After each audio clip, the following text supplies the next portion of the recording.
Assalamualaikum warahmatullahi wabarakatuh. Salam sejahtera bagi kita semua, Sobat Tomcat dimanapun Anda berada. Jumpa kembali dalam video kali ini. Kita akan praktikum. Kali ini kita mencoba menggunakan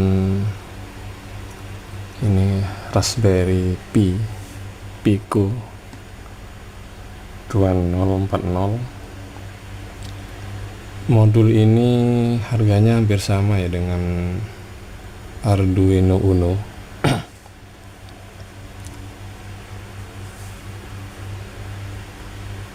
Cuman memang nggak sepopuler Arduino Uno,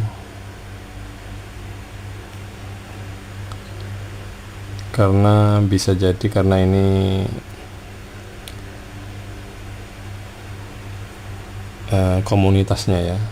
komunitasnya mungkin lebih sedikit daripada Arduino Uno yang populer, karena memang banyak tutorial yang mensupportnya. Namun ini punya kelebihan di sisi memori ya, sama clock speed untuk CPU-nya.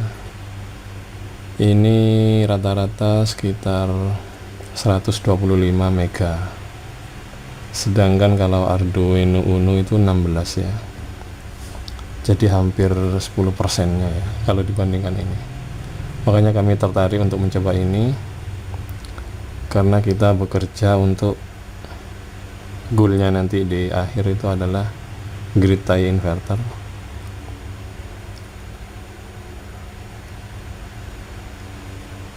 Namun tetap mencari modul yang murah ya, karena ini hampir sama dengan Arduino Uno harganya.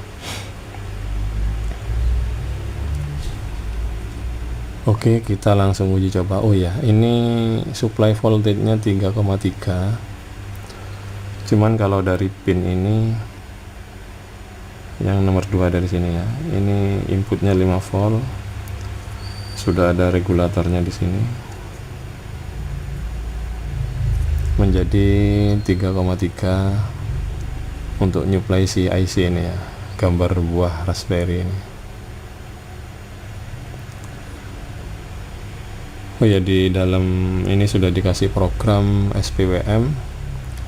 Sekalian kita akan uji ini, apa dia juga adapted terhadap tegangan PWM 3,3. Apakah dia bisa menghasilkan output 12 untuk trigger MOSFET ya. Di sini sudah ditanam program SPWM, baik yang ada 2 mode ya, baik yang grid off, yang standalone SPWM couple, maupun yang sudah grid on, sudah ditanam semacam fungsi PLL secara software untuk mengikat atau mengelok fase dari frekuensi 50 Hz PLN ya. Jadi kita uji comanya pakai ini ya, untuk lebih mengamankan proses praktikum, sehingga si zero crossing kami kasih paralel resistor. Tadinya kan 33K itu, jadi masing-masing resistor dikasih 4 di paralel dengan 4K7, supaya tegangan kecil ini mampu men-trigger si optocoupler ini. Kalau langsung dari 220 ini dilepas ini, jadi hampir samalah responnya. Oke, langsung kita uji coba.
Ini adalah outputnya.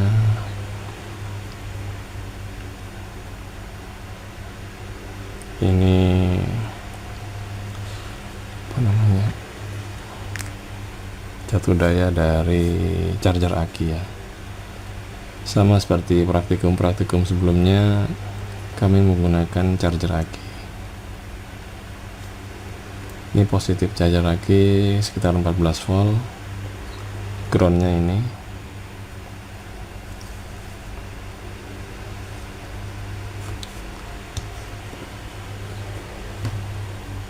Jadi tadi kurang kelihatan yang ini ya.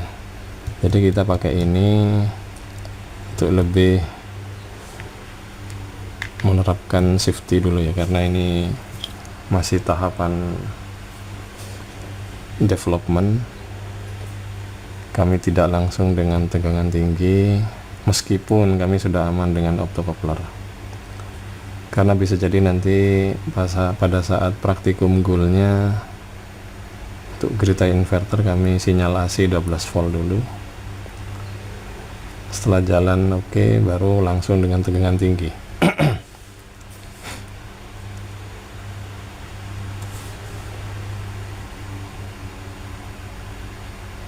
Terus ini untuk mengukur sinyal ya. Ini sinyal output SPWM pin pertama, ada dua ya, tandem.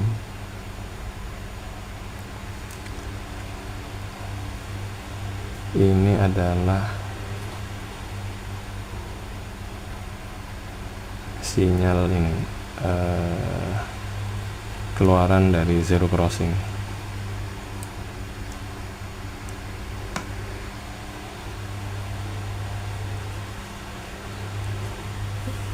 Jadi kami menggunakan interrupt ya. Saat dia rising, maka menjalankan gelombang pertama SPWM.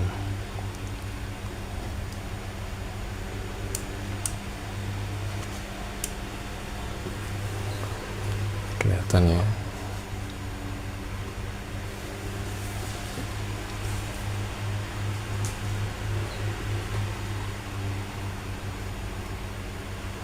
Kita akan uji coba dulu. Ini saklar ya, pin 6 ini modenya. Kalau dia mau dikasih low,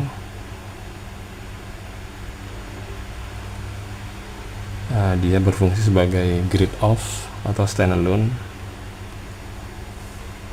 Kita akan uji coba. Ini groundnya charger aki.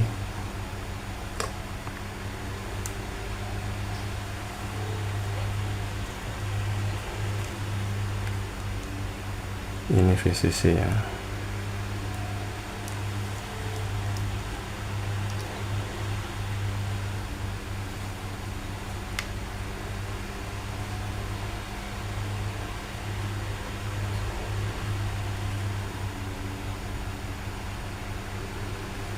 Oh iya, sedangkan yang ini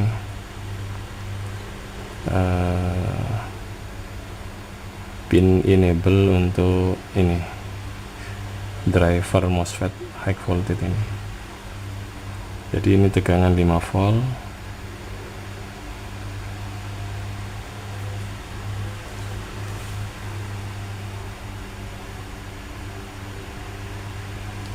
Kita akan ukur juga dengan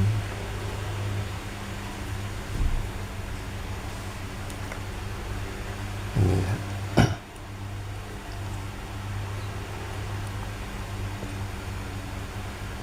Ini tegangan 5 volt ini ya.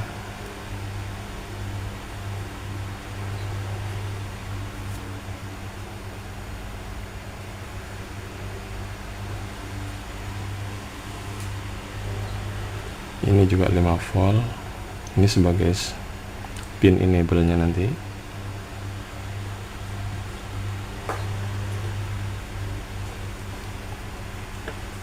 Baik, kita akan uji coba ya.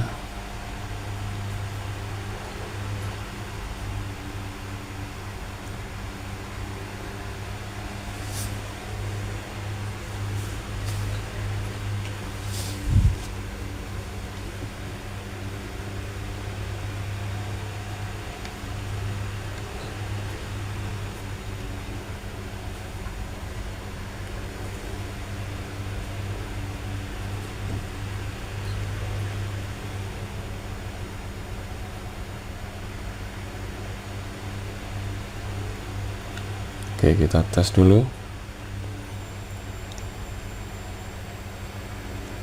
Itu ada sinyal ya, itu 50 Hz secara program. Jadi ini tidak terpengaruh sama sinyal zero crossing dari sinyal PLN. Jadi meskipun ini saya nyalakan dulu ya, zero crossingnya saya on kan, PLN dicolok.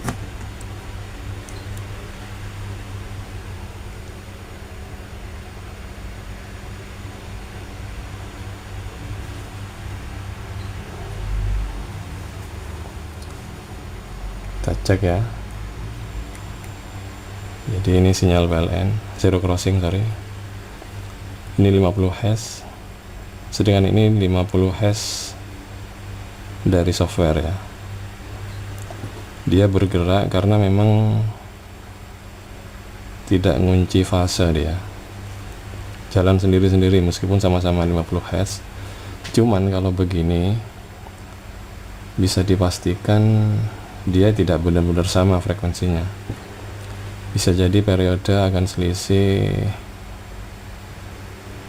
puluhan atau ratusan mikrosecond, dan dalam pergerakan yang cepat dia seakan-akan cepat begini, tapi sebenarnya selisihnya sedikit ya, dalam 100 mikro lah, 10 sampai ratusan mikrosecond. Jadi ini kalau modenya adalah grid off ya. Kalau saya tampilkan dua sinyalnya,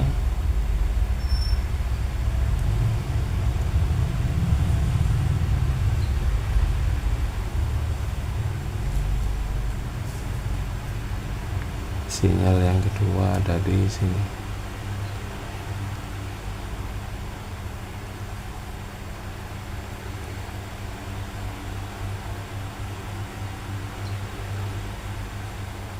Nah ini, jadi 50 Hz ini bagus ya, karena Pico memang punya frekuensi tinggi. Dia mampu tajam untuk mencacah ya. Oke, saya kembalikan ke zero crossing ya. Sekarang kita pakai mode saat run ini, cuma nanti kami restart ya dari tombol ini. Modenya saya lepas ini kan input pull up, berarti dia kondisi high. Terus kami restart CPU nya, Raspberry Pi nya saya restart, maka harusnya dia akan mengunci fase. Nah, dia akan bersama dengan sinyal dari PLN ya. Dia saat rising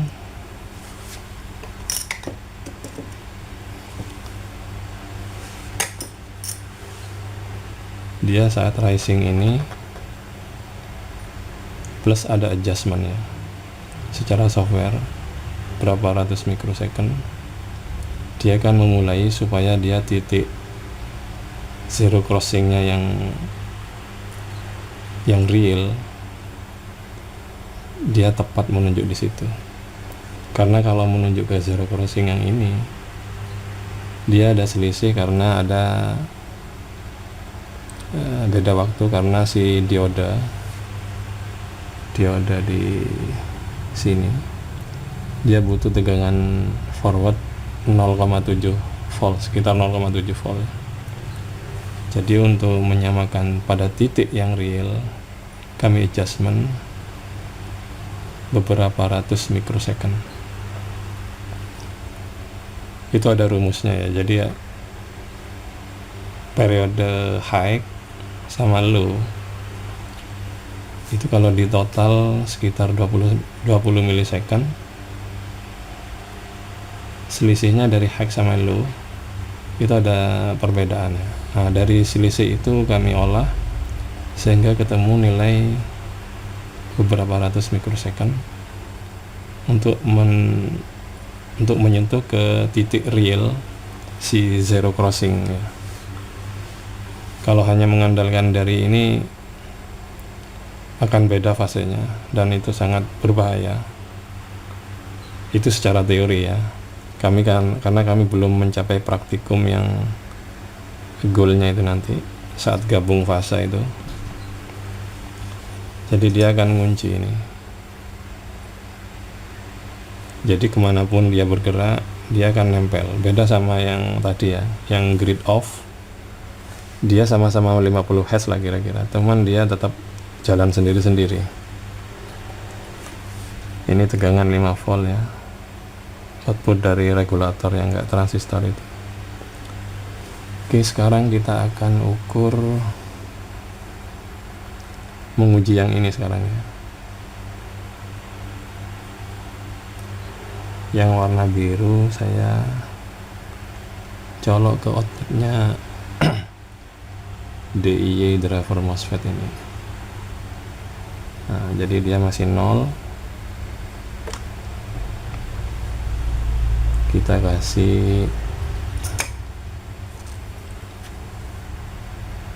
logic 1 ya, 5 volt di sini. Nah, dia berarti berhasil ya ini ya.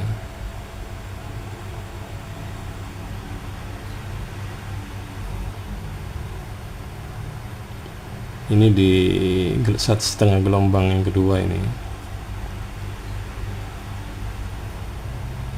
Jadi ini 12 volt ya,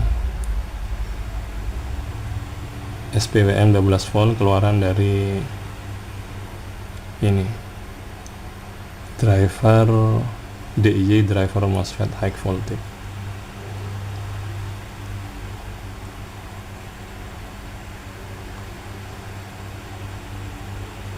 Saya tancapin di sini aja.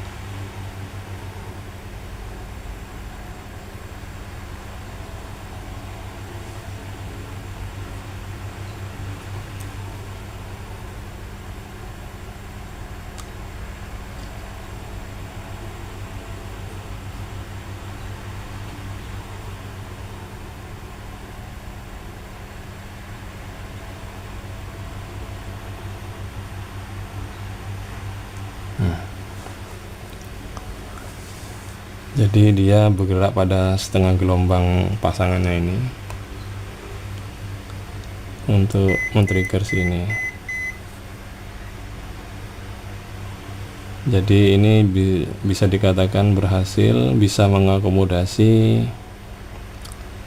baik SPWM dari Atmega 328, SPWM dari Atmega 328 yang dikenal umum itu Arduino Uno, maupun dari Raspberry Pi Pico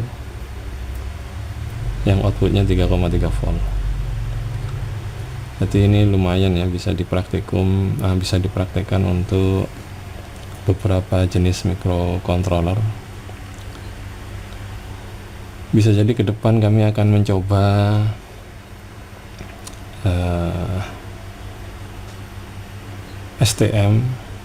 STM32, itu jenis mikroprosesor yang lain lagi dari vendor yang lain.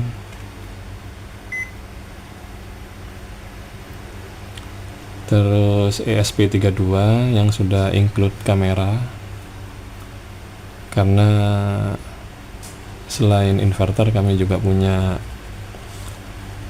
keinginan untuk membahas itu terkait dengan drone ya, karena drone kan harus ada kamera supaya fiturnya lengkap. Kita rencanakan pakai ESP32.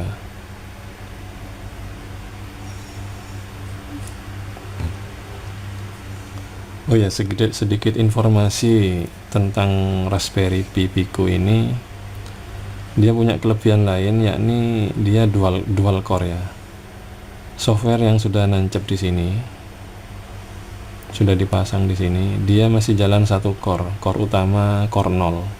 Core 1 masih belum terpakai. Jadi kalau ada proses yang berat lain, kita bisa menggunakan Core 1 itu untuk tasking ya, jadi bisa multitasking ya. Oke, kukira sudah terbukti ini bahwa ini sudah capable ya untuk mengakomodasi tegangan 3,3 maupun tegangan 5 volt dari beberapa jenis mikroprosesor. Sekian, semoga ini bisa bermanfaat bagi kita semua. Sampai jumpa pada video-video kami selanjutnya. Wassalamualaikum warahmatullahi wabarakatuh.